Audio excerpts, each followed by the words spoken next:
ओम नमो भगवते वासुदेवाय नमः।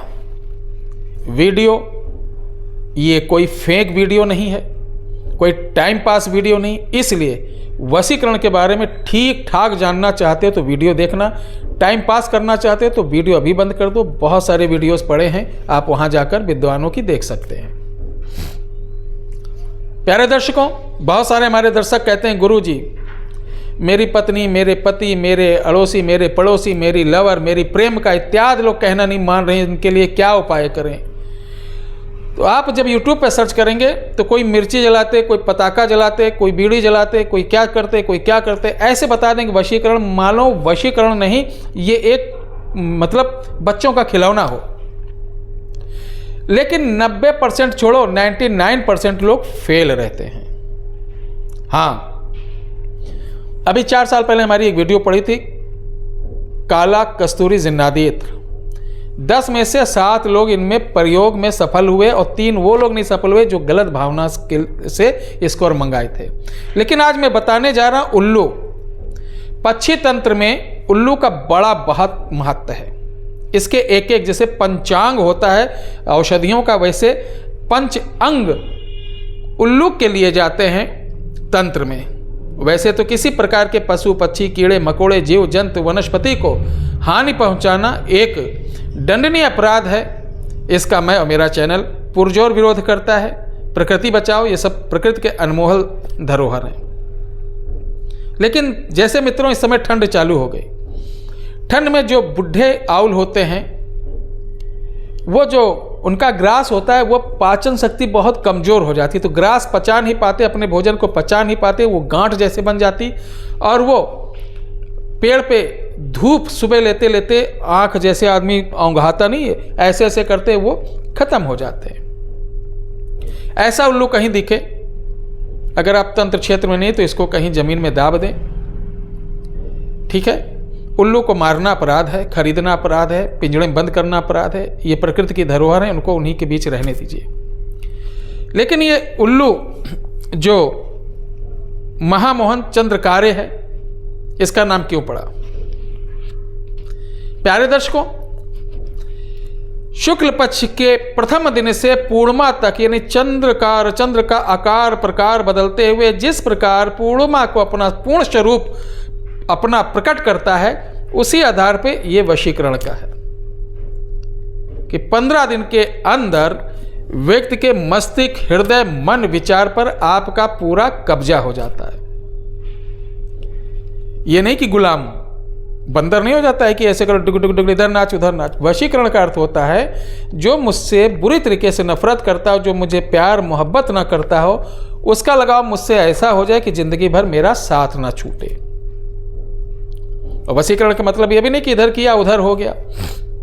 मोहन होता है, मोहन सम्मोहन में चुटकियों में 5-10 मिनट आधे घंटे के लिए सब क्रियाएं होती हैं। लॉन्ग पीरियड के लिए वशीकरण ही सबसे उत्तम प्रयोग है।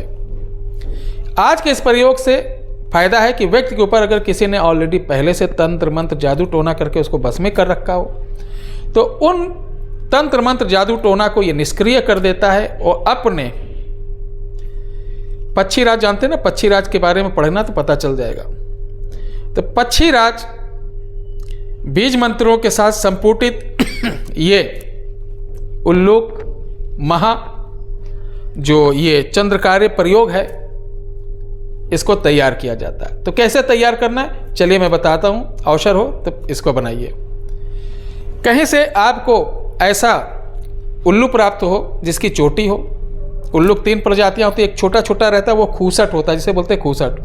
मध्यम वाला उल्लू होता है, सबसे बड़ा वाला जो बड़ा बड़ा होता है, बिल्ली जैसी आंख रहती है, उसको बोलते हैं घाघ। घाघ का आदर्शीकरण में अंजन में प्रयोग किया जाता है और उल्लू का तंत्र क्षेत्र में। खूसट का नहीं किया जाता, खूसट बहुत गंदा होता है और उसका प्रयोग निष्फल होता है। तो उल्लू को लाना है और आपको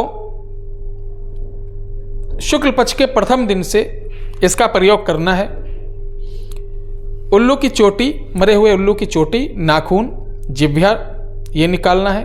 बाकी चीज को आप जल में प्रवाहित कर दें। इनको एक मिटकी में रखना है। मिटकी में रखने के बाद आपको ये चीज लानी है। पंसारी के यहां मिल जाएगा इसको बोलते काली गुरुच, काली गुरुच लाना है। बंस मोहनी, और यह है चिंचकी, ये लाना है। और ये जो केसर है, ये वो केसर ने, इसको बोलते हैं मार्तकी केसर, यानी गज केसर के तरीके होती है। ये थोड़ा थोड़ा लाना, सब एक में पीस कर मिला लेना।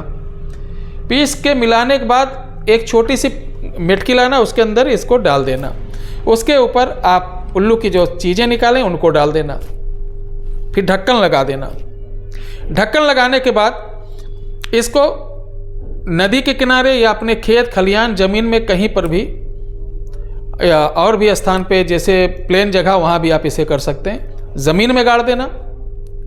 ज़मीन एक बलिस्ता गाड़ना कि ऊपर जो अग्नि जलाएंगे उसका ताप उस मिटकी को पहुँचे, एक बलिस्ते से कम। और इस मिटकी को जहाँ गाड़ना उसके किनारे किनारे ऐसे गोल गोल गड्ढे, जैसे क्यारे में पानी देने के लिए नहीं किए जाते हैं, वो कर देना राउंड से, 4-4 अंगुल के। उसमें लकड़ियाँ भरी जाएंगी, ऊपर लकड़ी। हवन टाइप का आपको तैयार करना है। और मंत्र आपको लिख लीजिए, मोहनी मोहनी, महामोहनी, जल की मोहनी, थल की मोहनी, आकाश मोहनी, पाताल मोहनी, संगे संगे जाए, पक्षीराज की मोहनी, खींच के अमुक को लाए, वंश वंश वंशकारी। ठीक है, चलो चलो टोना टमिहारी, आदेश उल्लूक तंत्राणी चंद्रकारे भवती। ये साबर, और ये तंत्रोक्त साबर है, शास्त्रोक्त साबर। इसको 108 बार मंत्र पढ़ना, और 108 बार ही काले तिल की और कमलगट्टे की माला की आहुति देना। अब ये चले आना, अगले दिन जाना, जब मिटकी निकालोगे उसके अंदर से भस्म निकलेगी। यही आपकी अचूक मोहनी वशीकरण है। ये भस्म शनिवार को या मंगलवार को अपने नाखून को जलाकर इसके साथ मिलाकर जिसे खिला देंगे, इससे तगड़ा फिर वशीकरण कोई है नहीं। मैं जहाँ तक अपनी अभी तक आयु में देखा हूँ, बहुत सारे वशीकरण के प्रयोग आजमाए, इसका जितना ज़बरदस्त और सटीक इलाज रिजल्ट मिलता है, किसी को नहीं मिलता। अब जिसे खिला नहीं सकते हैं, वो दूर है, उसको बुलाना चाहते हैं, तो उसका कपड़ा होना जरूरी है, फोटो पर नहीं। कपड़े पर इसको लगाकर 3 गांठ मार दें। मारने के बाद आप इसको कहीं शमशान मशान में ज़मीन में गाड़ दें। आप देखेंगे वो जल्द से जल्द आपके यहाँ हाजिर हो जाएगा। किसी ऑफिसर को जब मिलने जाएं तो अनामिका उंगली पे भस्म लगाकर उसको पाँव छूने के बहाने बॉडी पर कहीं भी लगा दें। आप देखेंगे वो आपसे बेहद प्यार करने लगेगा। इसका और भी तरीका है, सर पे डाल दीजिए, पीछे से डाल दीजिए, किसी के गले पर, यहाँ पर बॉडी पर लगा दीजिए, उसका भी असर होता है। खिलाने से आपको जीवन भर मिलेगा। अब खिला नहीं सकते तो पहले बुलाओ, बुलाने के बाद फिर खिलाओ। खिला नहीं सकते तो पहले उसके बॉडी में लगाओ, जब आपका कहना मानने लगे तब खिलाओ। यानी खिलाना है आपको किसी भी तरीके से, और लगा देंगे तब भी आपका काम हो जाएगा। तो इसको बनाइए, लाभ उठाइए। ध्यान रखिए, 100 साल नहीं जियोगे कोई, चाहे हम हुए आप हुए, बहुत ज़्यादा 60 के बाद से कोई गारंटी नहीं, कब टपक जाओ। बहुत सारे अभी देखिए सहारा वारा ग्रुप्स के कितने अरबों रुपए था, 5000 करोड़ रुपए अपने बच्चों की शादी में लगा दिया, बच्चे नहीं आए आग देने। बहुत सारे अभी बड़ी एक कपड़ा की फैक्ट्री है, बहुत बड़ा फेमस ब्रांड है, उनके बच्चों ने अपने बाप को निकाल दिया, हाय हाय करके मरे कमाने में मरा दिया। तो भाई कर्म का लेख मिटे ना भाई, कितनों करो जतन और कितनों करो भाई, कर्म का लेख मिटे नहीं मेरे भाई। गलत मत करना, वरना कोई ना तांत्रिक, ना कोई मांत्रिक, ना ओझा, ना गुनिया, ना कोई पूजा, ना कोई अनुष्ठान, ना कोई वेद, ना कोई शास्त्र आपको बचा नहीं पाएगा। कर्म का दंड आपको भोगना ही पड़ेगा, ध्यान रखो। आप कहते नहीं कितने दिन से पीड़ित हूं, बहुत बाबा के पास गया, कोई ठीक नहीं कर पाया, क्योंकि आपके कुकर्म थे। ईश्वर के दंड को ना कोई तांत्रिक, ना कोई मांत्रिक, ना कोई साधु, ना कोई संत कोई सही नहीं कर पाएगा। भोग जितना लिखेगा उतना भोग ठोक कर मिलेगा। परेशान होगे, मौत मांगोगे कि मुझे मौत मिल जाए, तो मौत नहीं मिलेगी। इसलिए मेरे भाई थोड़ा खाओ, आराम से रहो, बगैर कोई टेंशन ना रहे, सुख से रहो। किसी बहन बेटी गलत काम के लिए इसका प्रयोग करने वाले का दूसरा वंश नाश हो जाता, दलिद्र हो जाता है और वो पूरे समाज से तिरस्कार हो जाता उसका। तो इसलिए गलत मत करना। जय श्री राम।